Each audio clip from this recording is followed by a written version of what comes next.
Hi everyone, welcome to the OAG RC November show. Sorry, getting too far ahead of myself there, aren't I? Not a good start. Should have edited that out probably, but we'll leave it in. As you know, this channel's all about just rolling with it, and if I make a mistake, hey, I'll make a mistake.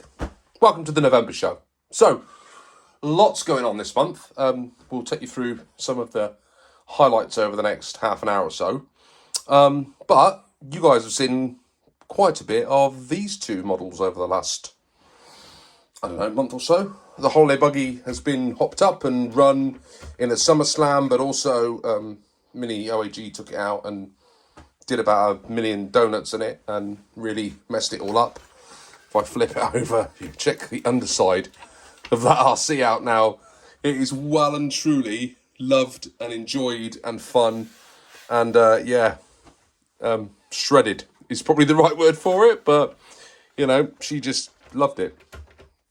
She was watching Top Gear this morning and actually said, look, Chris Harris is doing donuts just like me. And that's right. She understands all about the donut.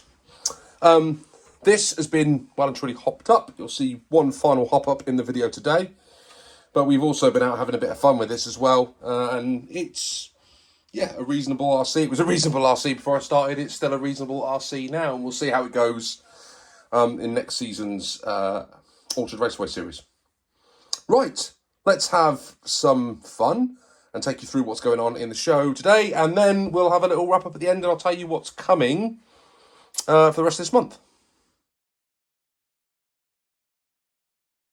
Okay, new segment for this month is the RC review segments. So what I thought I would do in these shows is just start to take you through my opinions of a couple of RCs that we have in the OAG fleet.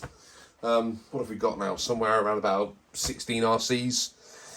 And I thought by the time we get to next year, we'll have a few more, and the year after, we'll have a few more. So in these sort of winter shows, I just sort of give you my humble, non-expert opinion on some of the chassis that we've got. And to start with, I thought I would talk you through my DT03, which is where it all started for me. We got this, one of the first lockdowns through the COVID pandemic, and it really got me back into the hobby. And I wanted to build an RC up so I could understand how to repair the vintage RCs that I had from when I was a kid. I didn't just want to start ripping into the old Grasshopper or certainly the old Raider that I had without really understanding a little bit about the mechanics of an RC car. So I bought this. I built it over a couple of weeks. And I built it stock, really. There were no hop-ups or anything on it when I built it. Painted it with the wrong paint, which is why it's all flaked off. So I didn't use the polycarbonate paint. I used the hard body paint. So that was a bit of a mistake. And as you can see, it's pretty much completely come off the rear. I bought the wrong white, and I bought the wrong body paint for the main body. But hey, it's part of the experience, wasn't it? This kit out of the box comes with some nice hop-ups. So you have CVAs in the box. You have the adjustable rods that go on the front in the box. And it comes with the torque-tuned motor. So there was plenty of stuff that elevated it above a standard RC kit. You can then see, in addition to that, I've put some extra bits and pieces on this one. So it's got different tyres. We've got some Schumacher tyres on here. Did a lot of reading of other people's opinions on the DT03.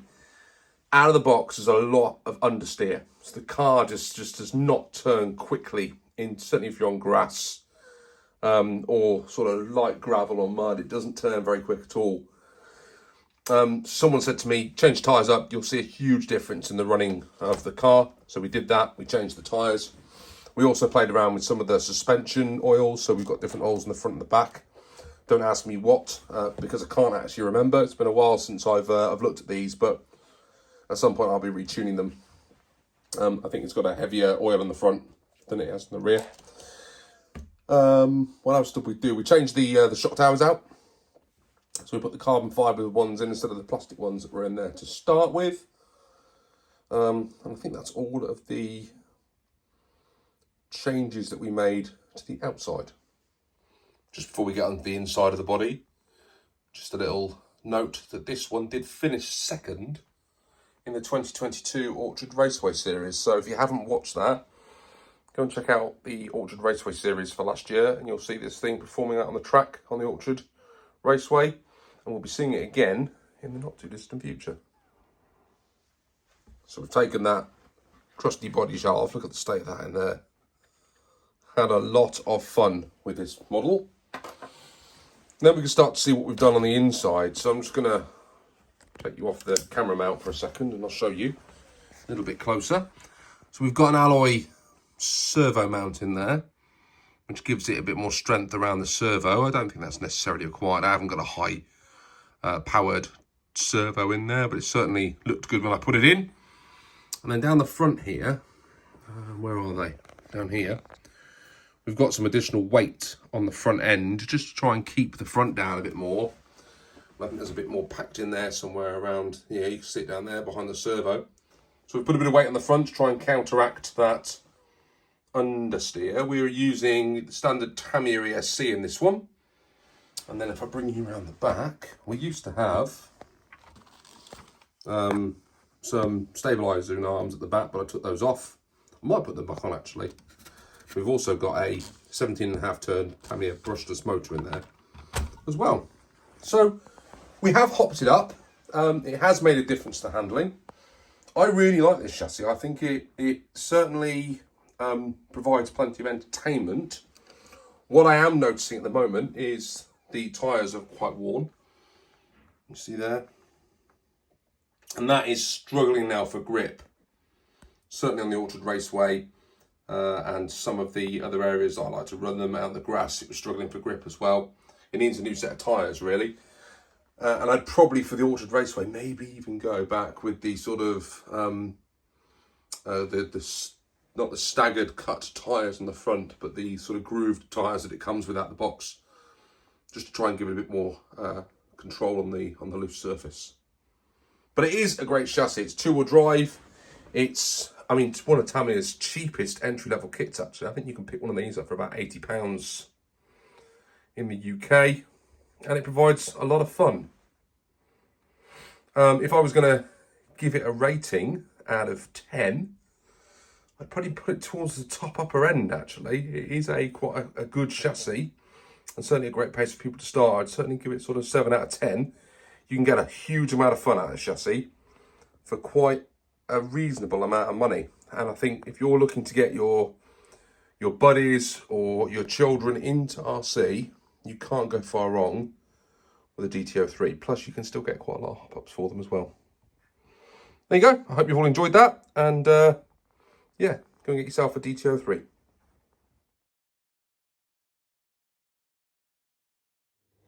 So it's that time of the show where I take you through a few channels that I enjoy watching and always keep up to date with. And the first one is not the cat, but it is Addam's Playground. So if you haven't checked out Addam's channel, he posts up a couple of videos every single week, ranging from lots of Tamiyas through to some trawlers, even some haulers as well. Addam's a wealth of knowledge, and always good fun to watch. Keeps it entertaining, and yeah, was an inspiration really for me getting back into the hobby. So thanks, Addam, if you watch. The other channel that gets a shout out this month is Vintage Backyard RC. So father and daughter team. Jim does loads of sort of comparisons where he does head-to-heads, like his Tamiya versus Tamiya Hot Shot versus Super Shot. He also did a Grasshopper versus a Hornet, and he did an upgrade series where he went from one to the other. Great content. They got their backyard track, which was again a massive inspiration in terms of what we did here at the Orchard Raceway. I'm nowhere near at the level these guys are at. Their backyard track, to be quite honest, is phenomenal. But always good content. Please, if you're not subscribed and you haven't checked them out, get over there and take a look.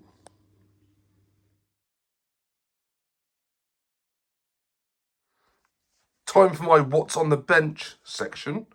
Today on the RC, sorry, the OAG RC, forgot what channel I was on then, is the Thunder Dragon chassis, which we've just finished up.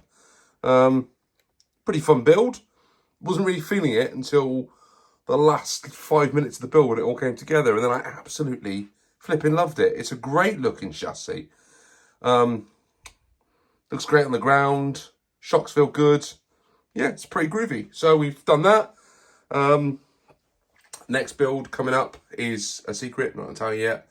But what I love about when you finish a build is all the leftover bits that you have knocking about all over the desk. And you think, crikey, what am I going to do with all these? I've got so many shock tree bits of leftovers and stuff. I could probably build shocks with just a couple of rods, really. But yeah, love that chassis. Great little build. You'll see more of that on the channel in the coming months. Sneak peek.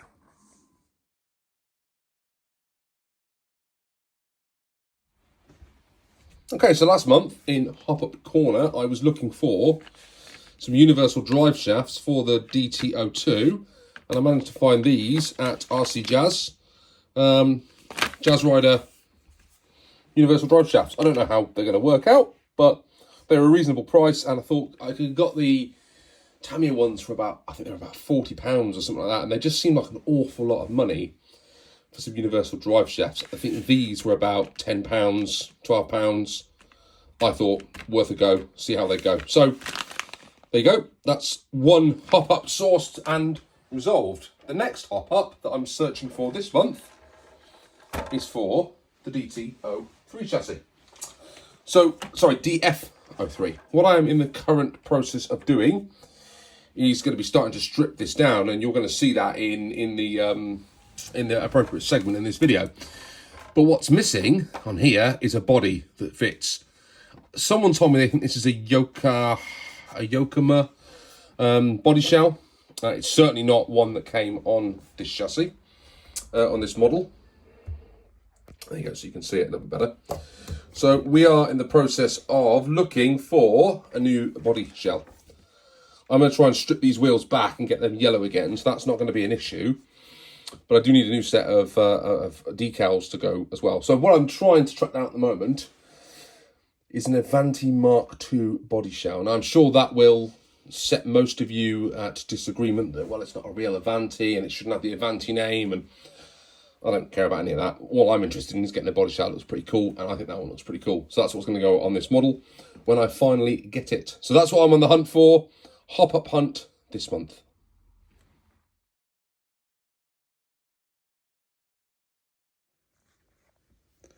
So everybody, welcome to Hop Up Corner this month.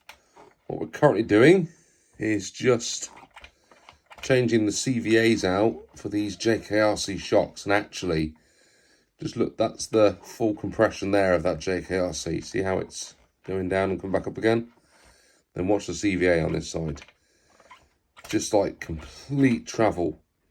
So actually, there's a lot more strength in those shocks this side than that side. So we're going to swap them all out and see what it looks like with that mod done. There we go. The new JKRC shocks are on.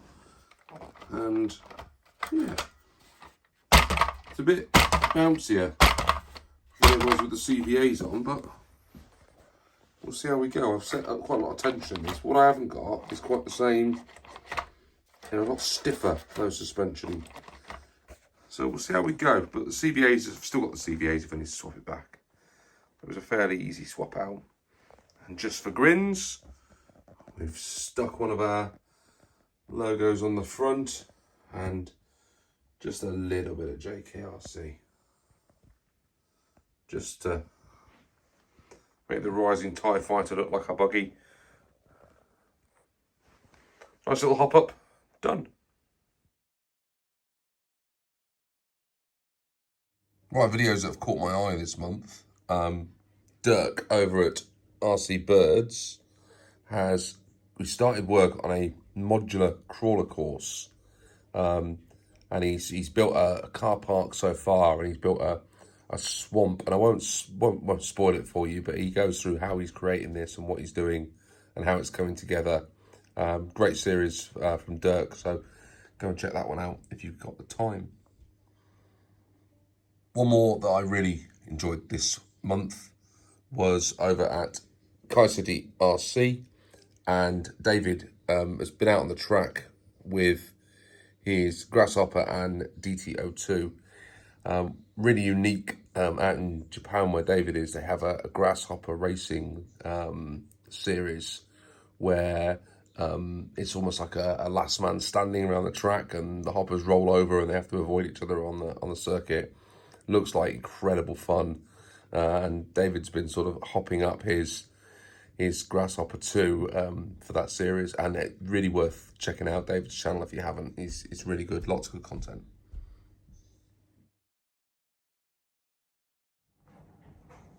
So I'm going to carry on with the RC Restore project on the DF03 tonight, and I'm going to start taking this chassis apart and seeing what we've got inside. So I'll show you as I go along how I'm getting on with each various stage. No idea what I'm going to do with this body. Hopefully I'll keep it as a spare and come up with some good ideas as to what to do with it at some point. I think these tyres are definitely going to clean up. Yeah, that paint is just scratching off with a nail, look, so I think with a little bit of hard work we'll be able to get these back to their original condition. And the shocks are off. They don't seem to be in too bad a condition. Need a good clean. But yeah, I reckon they probably need a bit of a rebuild with some oil. The question is, how far do I take this? I think sort of all the front end here, I'll probably just give that a good wipe down and leave that open. But I do want to get into the differential case and have a look at the diffs and the drive gear. So I'll probably get into there next. What's missing off the back of here as well is I think there's some 2 rear wing mounts that come out the back of here, so I need to try and find those as well. The body posts are on, which is great. I don't think there's too much missing from this chassis. So I've got the diff out, but it is really, well, not very happy really.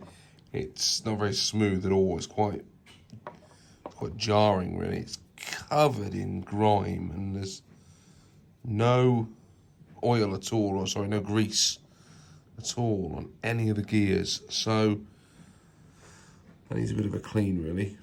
And you can see there's little bits of rust that's come off some of the ball bearings as well. So that probably needs to be rebuilt, I think. So there we go. I've got a pile of gears now that I've got to clean up. And some plastic parts that need cleaning up. A 540 motor, which actually looks all right. The main drive shaft and the chassis just needs a bit of a dust down really. What concerns me is some of these are a bit, see that, a bit corroded look. Either side, and some of the dog bones, sort of, I'll focus in on that, sort of seen better days. But on the whole, what I paid for it, it's not in bad shape really. And it's certainly going to be a runner, so I'm not too worried about. I'm just going to try and clean all this up as much as possible. This diff's the worst. This one here wasn't too bad, which is the rear diff. Just needs re-greasing. The gears look all right, which is good. So I think you might just need some new ball bearings or something in those. And all of the gears were actually quite neat. So yeah, it looks all right. So the next job now, not today, will be a clean up of the chassis and all the parts and work out what we've got to buy to put it back to reasonable condition. Right, that's where we're going to leave the DF03 for this month.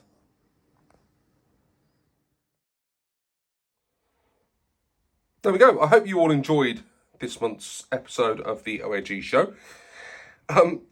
What you've got to come is some more upgrades to the Rising Fighter, which will see the stance change, but also you're going to get to see my Super Fighter G, which I bought basically as a bit of a larkabout car, get it out, run it with Mini OAG when she's blasting about her holiday buggy. And you can see we've been out and we've done some running. You'll see this also doing some donuts, a bit like Chris Harris, and tearing it up at a car park with the holiday buggy. So that's still to come. There's also, we're getting close to December, so there'll be another OAG show coming in December. But we've got a lot planned, a lot going on in December. So stay tuned. Thanks ever so much for watching. And whatever you do, make sure you have some good old-fashioned blooming donut-related fun. And we'll see you all soon on the OAG RC. Bye now.